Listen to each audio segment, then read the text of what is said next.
Hello student, welcome to my YouTube channel commerce with Swati.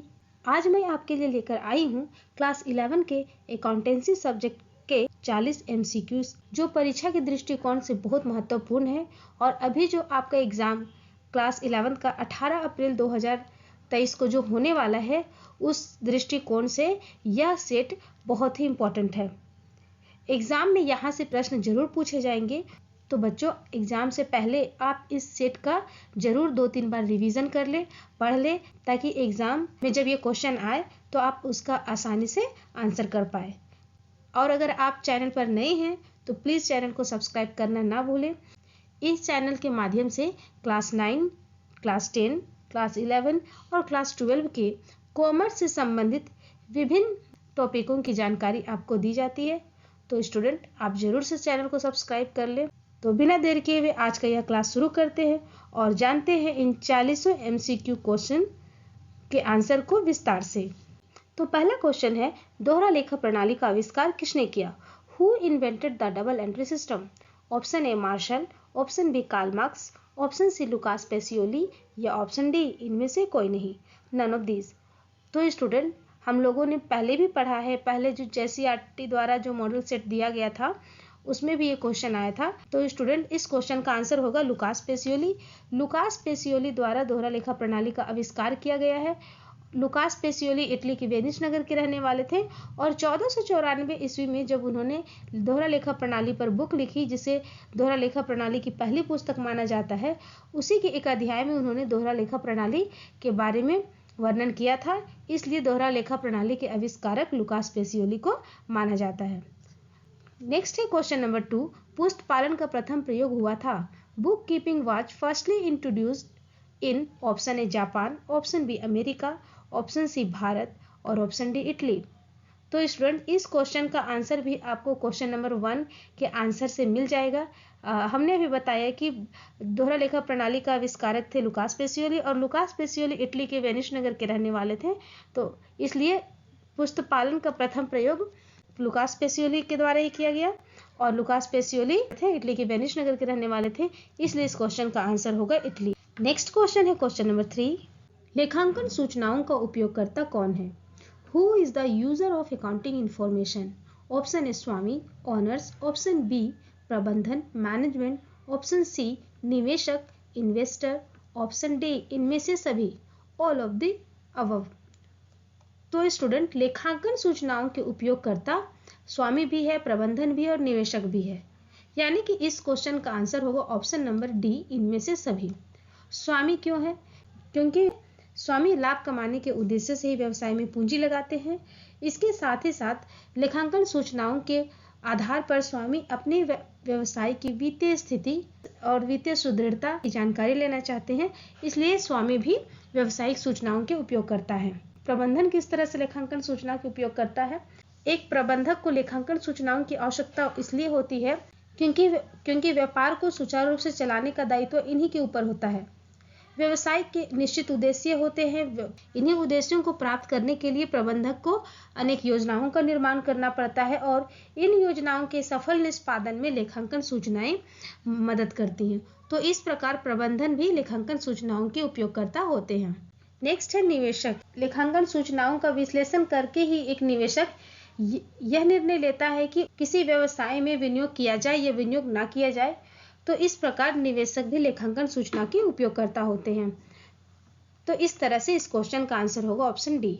Next question है question number 4, लाभ हानि खाता है? Profit and loss account is a, option ए वास्तविक खाता रियल अकाउंट, ऑप्शन बी व्यक्तिगत खाता पर्सनल अकाउंट, ऑप्शन सी नाम मात्र खाता नॉमिनल अकाउंट या ऑप्शन डी इनमें से कोई नहीं, नन ऑफ दीज। तो स्टूडेंट ये जो लाभ हानि खाता है, जो हम net profit and net loss निकालने के लिए बनाते हैं, और जब भी किसी प्रॉफिट या लॉस की बात हो तो वो हमेशा नॉमिनल अकाउंट के अंतर्गत आता है, क्योंकि नॉमिनल अकाउंट का गोल्डन रूल ही है, all expenses and losses are debited and all income and gains are credited. यानी कि जितना भी इनकम या प्रॉफिट या लॉस या गेन की बात होगी वो सारे नॉमिनल अकाउंट के अंतर्गत आएगी। और लाभ हानि खाता हम क्यों बनाते हैं? Net profit and net loss निकालने के लिए, यानी कि इसका संबंध भी प्रॉफिट एंड लॉस से होता है। इसलिए इस क्वेश्चन का आंसर होगा ऑप्शन नंबर सी, नाम मात्र खाता यानी कि nominal account.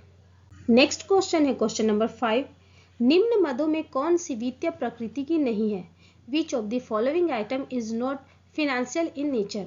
Option A, machine उधार पर खरीदी, purchase of a machine on credit.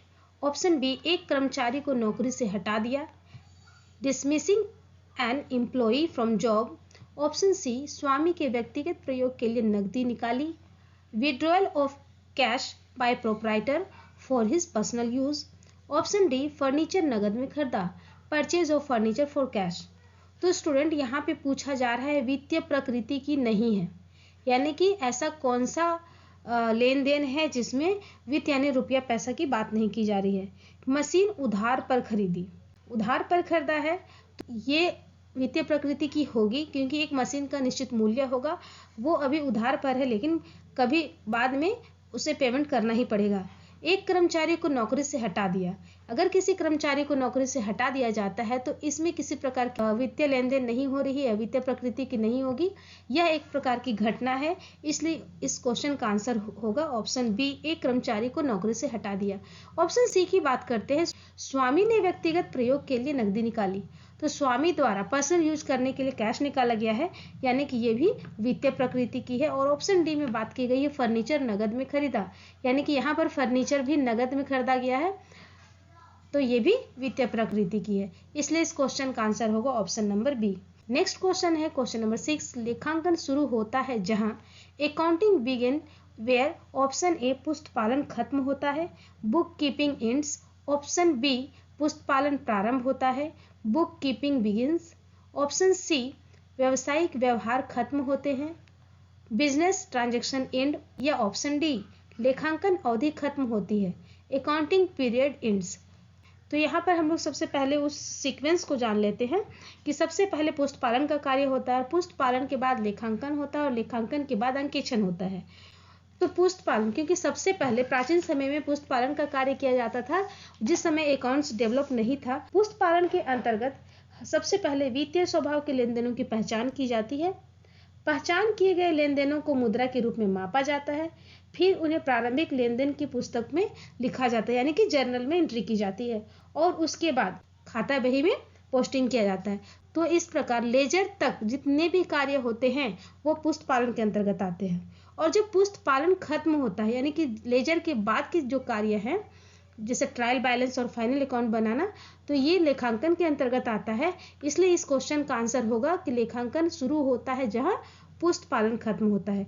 Next question है क्वेश्चन नंबर 7, किस लेखाकर्म का उद्देश्य व्यवसाय के प्रबंध के लिए निर्णय लेने के लिए महत्वपूर्ण सूचनाएं प्रदान करना है?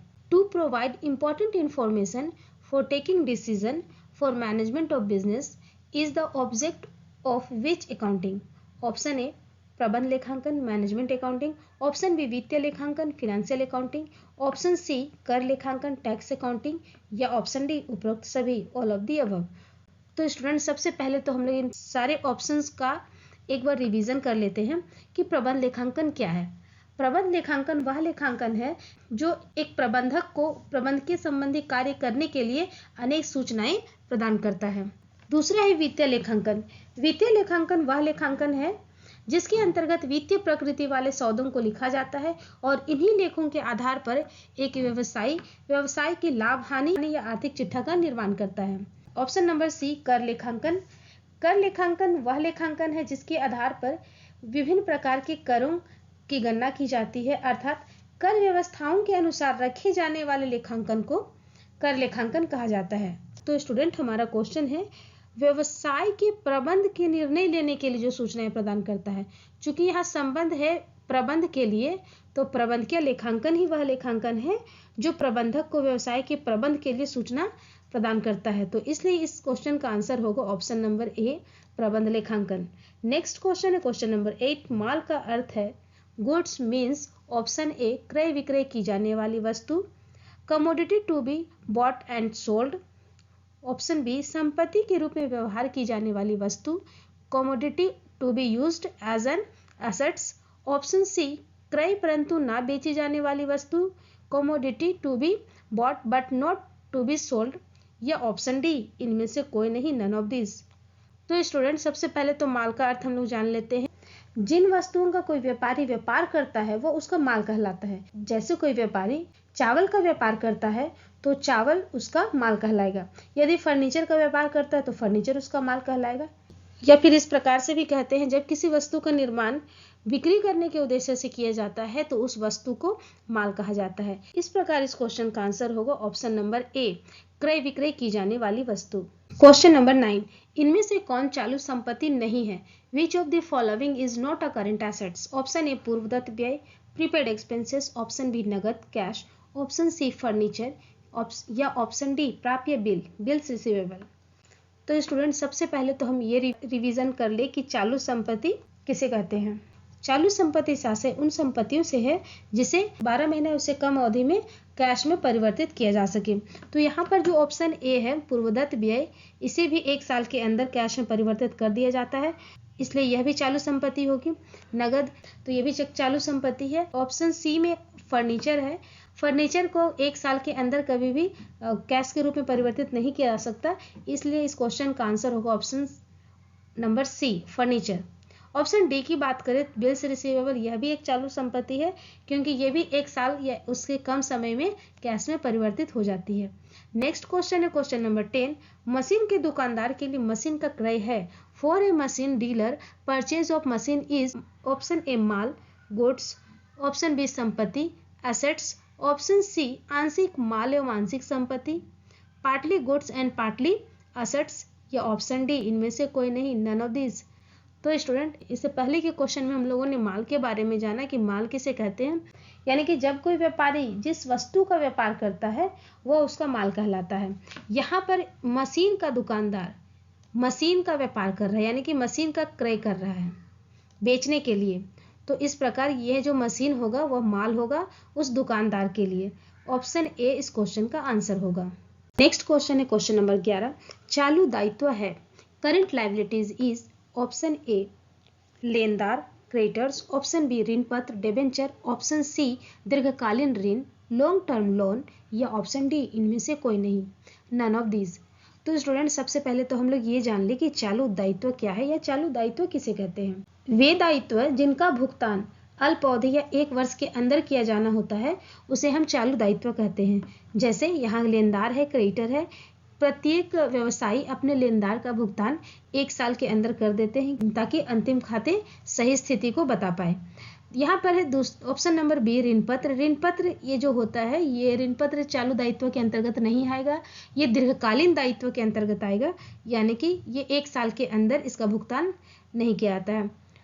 नेक्स्ट है दीर्घकालीन ऋण लॉन्ग टर्म लोन, ये भी गैर चालू दायित्व या दीर्घकालीन दायित्व है क्योंकि ये क्या है, लॉन्ग टर्म है।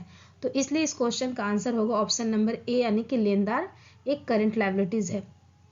क्वेश्चन नंबर 12, विनिमय बिल है। अ bill of exchange is, option ए एक प्रार्थना ए रिक्वेस्ट, ऑप्शन बी एक प्रतिज्ञा ए प्रॉमिस, ऑप्शन सी एक आदेश एन ऑर्डर, या ऑप्शन डी इनमें से कोई नहीं, नन ऑफ दिस।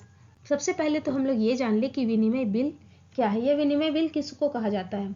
विनिमय पत्र या विनिमय बिल एक ऐसा लिखित शर्त रहित आदेश पत्र है जिसके द्वारा एक व्यक्ति किसी दूसरे व्यक्ति को या निर्धारित किसी अन्य व्यक्ति को एक निश्चित अवधि के पश्चात एक निश्चित राशि भुगतान करने का आदेश देता है। तो इस प्रकार विनिमय बिल क्या है, एक आदेश है, इसलिए ऑप्शन नंबर सी इस क्वेश्चन का आंसर होगा। नेक्स्ट क्वेश्चन है क्वेश्चन नंबर 13, लेन देन का अर्थ है। ट्रांजैक्शन मीन्स, ऑप्शन ए माल और सेवाओं का विनिमय, exchange of goods and service, option B माल एवं सेवाओं का मुद्रा में विनिमय, exchange of goods and services in terms of money, option C माल एवं मुद्रा में विनिमय, exchange of goods and money, या ऑप्शन डी केवल मुद्रा में विनिमय, exchange of money only.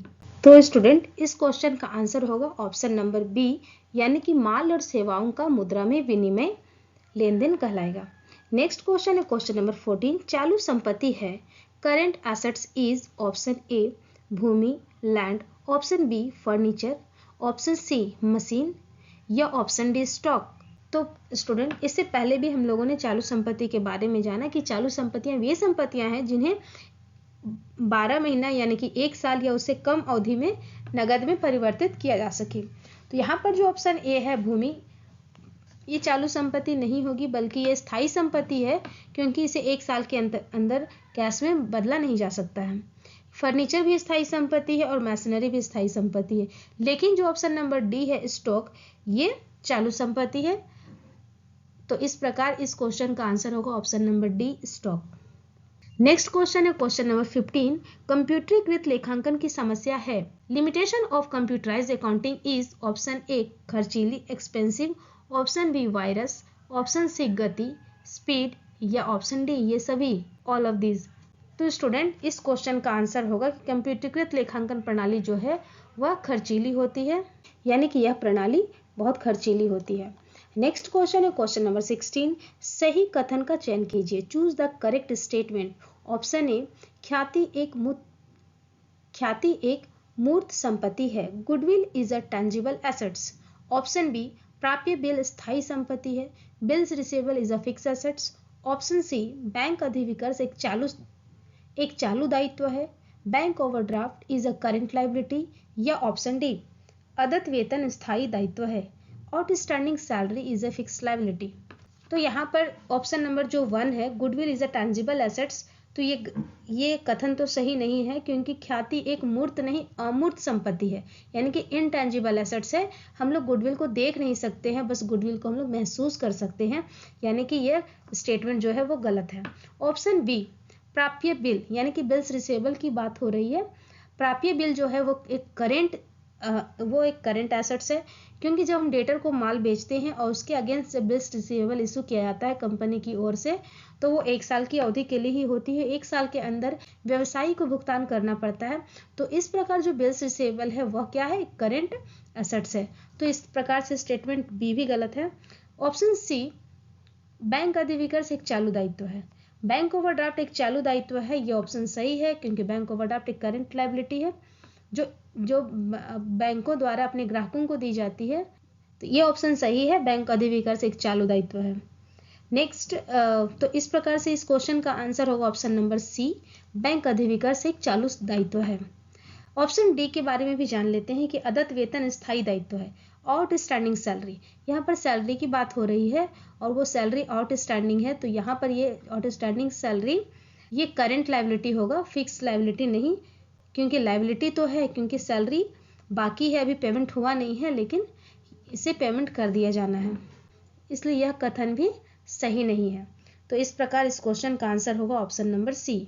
Question number 17। Database प्रबंधन प्रणाली है। Database management system is a option A hardware, option B software, option C input उपकरण इनपुट डिवाइस या ऑप्शन डी इनमें से सभी, ऑल ऑफ दीज। तो स्टूडेंट सबसे पहले तो ये जान ले कि डाटाबेस प्रबंधन प्रणाली है क्या। तो डाटाबेस प्रबंधन प्रणाली एक कंप्यूटरीकृत डाटाबेस पद्धति है जिसमें फाइलों का संग्रह किया जाता है और इस संग्रहित फाइल से संबंधित सभी डाटा की व्याख्या होती है, यानी कि डाटा उस फाइल का पूर्ण डाटा का विवरण रहता है। तो इस प्रकार डाटाबेस प्रबंधन प्रणाली एक सॉफ्टवेयर है। ऑप्शन बी इस क्वेश्चन का आंसर होगा। नेक्स्ट क्वेश्चन है क्वेश्चन नंबर 18। निम्नलिखित में से कौन वित्तीय विवरण का आंतरिक उपयोगकर्ता नहीं है? Which of the following is not a internal user of financial statement? Option A संचालक मंडल, board of director, option B प्रबंधक मैनेजर, ऑप्शन सी कर्मचारी एम्प्लॉई या ऑप्शन डी लेनदार क्रेडिटर्स। तो स्टूडेंट सबसे पहले तो हम ये याद कर ले कि आंतरिक उपयोगकर्ता किसे कहते हैं। आंतरिक उपयोगकर्ता के अंतर्गत उन व्यक्तियों को शामिल किया जाता है जो व्यवसाय के अंदर के होते हैं या कंपनी के अंदर के होते हैं, जिन पर कंपनी का नियंत्रण होता है, तो आंतरिक उपयोगकर्ता कहलाते हैं। यहाँ पर जो ऑप्शन ए है संचालक मंडल, ये भी आंतरिक उपयोगकर्ता होंगे, क्योंकि ये भी कंपनी के अंदर या व्यवसाय के अंदर के हैं। ऑप्शन बी मैनेजर, ये भी आंतरिक उपयोगकर्ता होंगे। कर्मचारी, ये भी आंतरिक उपयोगकर्ता होंगे, क्योंकि इन तीनों पर ये तीनों व्यवसाय के अंदर या कंपनी के अंदर होते हैं। लेकिन जो ऑप्शन डी है लेनदार, ये बाहरी व्यक्ति है, व्यवसाय के बाहर का व्यक्ति है, इस पर व्यवसाय का या कंपनी का कोई नियंत्रण नहीं होता है, इसलिए ऑप्शन नंबर डी इस क्वेश्चन का आंसर होगा। नेक्स्ट क्वेश्चन है क्वेश्चन नंबर 19। लेखांकन सिद्धांतों के विभिन्न नाम है। Various name of accounting principles are. Option A मान्यताएं अजम्पशन, ऑप्शन बी अवधारणाएं कंसेप्ट्स, ऑप्शन सी परिपाटियां कन्वेंशन या ऑप्शन डी उपरोक्त सभी। तो लेखांकन सिद्धांत के बारे में पूछा जा रहा है कि लेखांकन सिद्धांत के ये जो नाम है, क्या ये तीनों नाम लेखांकन सिद्धांत के हैं? तो स्टूडेंट, ये तीनों नाम लेखांकन सिद्धांत के हैं। लेखांकन सिद्धांत को लेखांकन मान्यता भी कहा जाता है, लेखांकन अवधारणाएं भी कहा जाता है और लेखांकन परिपाटियां भी कहा जाता है। तो इस प्रकार इस क्वेश्चन का आंसर होगा ऑप्शन नंबर डी, उपरोक्त सभी। नेक्स्ट क्वेश्चन है क्वेश्चन नंबर 20। GAAPS यानी कि गैप्स का पूरा नाम है, full form of GAAPs is option A सामान्य स्वीकृत लेखांकन नीतियां, generally accepted accounting policies, option B सामान्य स्वीकृत लेखांकन सिद्धांत, generally accepted accounting principles, option C सामान्यतः स्वीकृत लेखांकन आयोजन, जनरली एक्सेप्टेड अकाउंटिंग प्रोविजन, या ऑप्शन डी इनमें से कोई नहीं, नन ऑफ दीज। तो स्टूडेंट, ये जो गैप है, गैप का फुल फॉर्म होता है option number B, generally accepted accounting principles. तो आप इसे जरूर याद कर ले, ये बहुत इंपॉर्टेंट है, एग्जाम में पूछे जा सकते हैं। नेक्स्ट क्वेश्चन है क्वेश्चन नंबर 21। डूबत एवं संदिग्ध ऋणों के लिए आयोजन किस अवधारणा या सिद्धांत के अनुसार किया जाता है? Provision for bad and doubtful debts is made due to the concept और प्रिंसिपल ऑफ ऑप्शन ए रूढ़िवादिता या सतर्कता अवधारणा, कंजर्वेटिज्म कंसेप्ट, ऑप्शन बी पूर्ण प्रकटीकरण अवधारणा, full disclosure concept, option C चालू स्थिति अवधारणा, गोइंग कंसर्न कंसेप्ट, या ऑप्शन डी एकरूपता अवधारणा, कंसिस्टेंसी कंसेप्ट।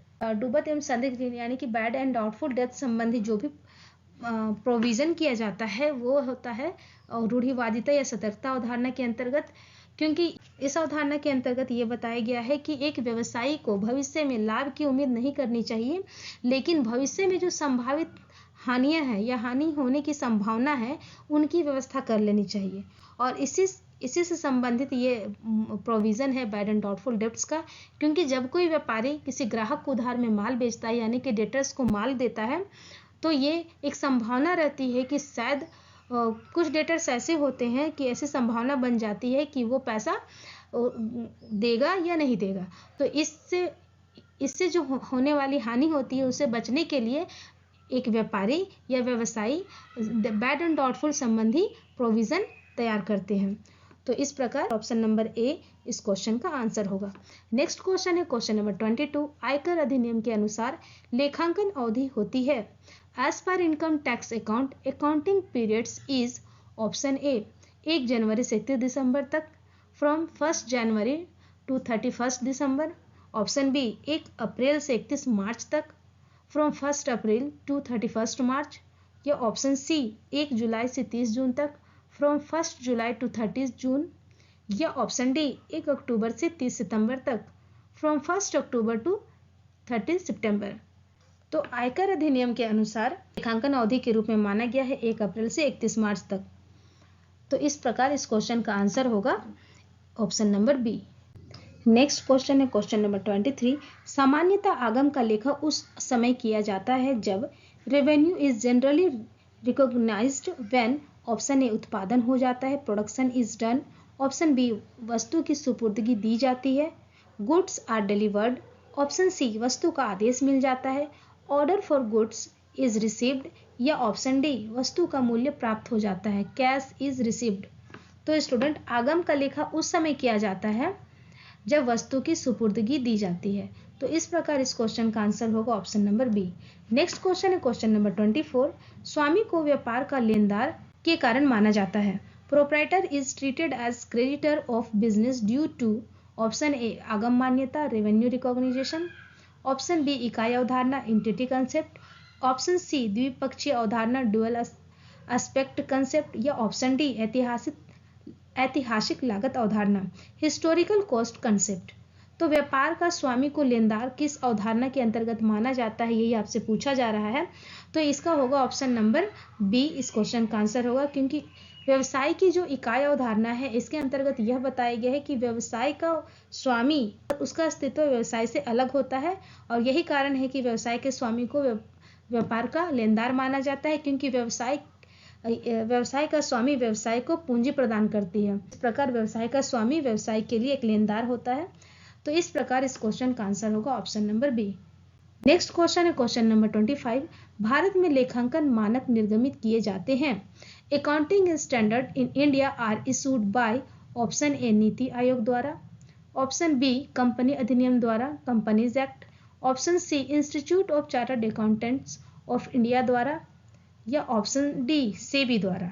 तो स्टूडेंट यहाँ पर इस क्वेश्चन का आंसर होगा भारत में लेखांकन मानक जो निर्गमित किए जाते हैं वो है institute of chartered accountants of India द्वारा। नेक्स्ट क्वेश्चन है क्वेश्चन नंबर 26। DBMS का पूरा नाम है, the full form of DBMS is, option A database messaging system, option B database management system, option C digital base management system, या option D digital base messaging system. तो student यहाँ पर DBMS का full form होगा data base management system, यानी कि option number B. Next question है question number 27। लेखांकन मानक 9 संबंधित है, accounting standard 9 is related to, option A आगम पहचान से, रेवेन्यू रिकॉग्निशन, ऑप्शन बी मूल्यह्रास लेखांकन से, डेप्रिसिएशन अकाउंटिंग, ऑप्शन सी स्थायी संपत्तियों के लेखांकन से, अकाउंटिंग फॉर फिक्स एसेट्स, या ऑप्शन डी रोकड़ प्रवाह विवरण से, कैश फ्लो स्टेटमेंट।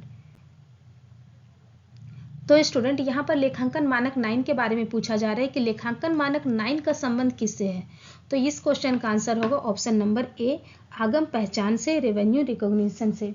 हम लोग ऑप्शन बी, सी और डी के बारे में भी जाने। मूल्यह्रास का संबंध है लेखांकन मानक 6 से, स्थायी संपत्तियों का लेखांकन है लेखांकन मानक 10, और रोकड़ प्रवाह विवरण का संबंध है लेखांकन मानक 3 से। तो इस प्रकार इस चारों ऑप्शन के लेखांकन मानक हम लोगों ने जाना।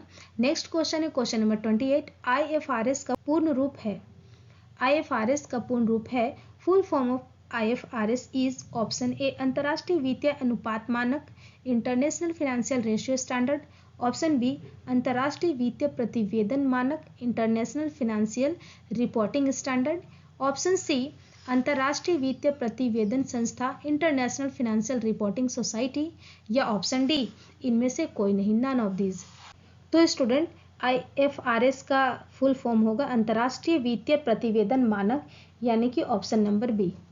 नेक्स्ट क्वेश्चन है क्वेश्चन नंबर 29। DDL का पूरा नाम क्या है? The full name of DDL is, option A data durability, option B data design level, option C data definition language, या ऑप्शन डी इनमें से सभी, ऑल ऑफ दिस। तो स्टूडेंट DDL का फुल फॉर्म होता है डाटा डेफिनेशन लैंग्वेज, यानी option C इस क्वेश्चन का आंसर होगा। नेक्स्ट क्वेश्चन है क्वेश्चन नंबर 30। लेखांकन प्रमाप बोर्ड की स्थापना हुई accounting standard board was established in, option 1971, option B 1990, option B 1977, या ऑप्शन डी 1980। तो स्टूडेंट लेखांकन प्रमाप बोर्ड की स्थापना 1977 में हुई थी, यानी कि ऑप्शन सी इस क्वेश्चन का आंसर होगा। नेक्स्ट क्वेश्चन है क्वेश्चन नंबर 31। एक बाइट में कितने बीट होते हैं? How many bits constitute 1 byte? Option A 10, option B 12, option C 6, या ऑप्शन डी 8। तो ऑप्शन डी 8 इसका आंसर होगा, क्योंकि 8 bit equal to 1 byte. Next question है टैली इज, ऑप्शन ए लेखांकन software, accounting software, option B data का संग्रह, a collection of data, option C वेतन लेखांकन, पेरोल अकाउंटिंग, या ऑप्शन डी इनमें से कोई नहीं, नन ऑफ दीज। तो स्टूडेंट टैली एक लेखांकन सॉफ्टवेयर है, हम लोग सभी जानते हैं, अकाउंटिंग सॉफ्टवेयर है, तो इसलिए इस क्वेश्चन का आंसर होगा option number A. Next question है क्वेश्चन नंबर 33। निम्न में से कौन लेखांकन सॉफ्टवेयर है? Which of the following is accounting software? Option A data base प्रबंध प्रणाली, data base management system, option B वेतन लेखांकन, payroll accounting, option C word processor, या ऑप्शन डी आउटपुट उपकरण, आउटपुट डिवाइस। तो लेखांकन सॉफ्टवेयर की बात हो रही है, डाटा बेस मैनेजमेंट सिस्टम एक लेखांकन सॉफ्टवेयर है, इस क्वेश्चन का आंसर ऑप्शन नंबर ए होगा। नेक्स्ट क्वेश्चन है पुस्तपालन की अपूर्ण अभिलेखन विधि है, incomplete record system of book keeping is, option ए वैज्ञानिक है, साइंटिस्ट, ऑप्शन बी अवैज्ञानिक है, अनसाइंटिस्ट, ऑप्शन सी अव्यवस्थित है, अनरिकॉग्नाइज्ड, या ऑप्शन डी बी और सी बोथ। तो स्टूडेंट इस क्वेश्चन का आंसर होगा ऑप्शन नंबर डी, यानी कि बी और सी दोनों। पुस्तपालन की जो अपूर्ण लेखन विधि है, यानी कि सिंगल एंट्री सिस्टम जो है, वो अवैज्ञानिक भी है और अव्यवस्थित भी है, इसलिए इस क्वेश्चन का आंसर होगा option number D. Next question है क्वेश्चन नंबर 35। वेतन और मजदूरी को डेबिट किया जाता है, salary and wages is debited to, option A व्यापारिक खाते में ट्रेडिंग अकाउंट, ऑप्शन बी लाभ हानि खाते में, profit and loss account. Option C आर्थिक चिट्ठा में, बैलेंस शीट, या ऑप्शन डी इनमें से कोई नहीं, नन ऑफ दीज। तो स्टूडेंट वेतन और मजदूरी की जब बात हो रही है, सैलरी एंड वेजेस की बात हो रही है, तो ये प्रॉफिट एंड लॉस अकाउंट के डेबिट साइड में दिखाया जाता है। तो इसलिए ऑप्शन नंबर बी इस क्वेश्चन का आंसर होगा।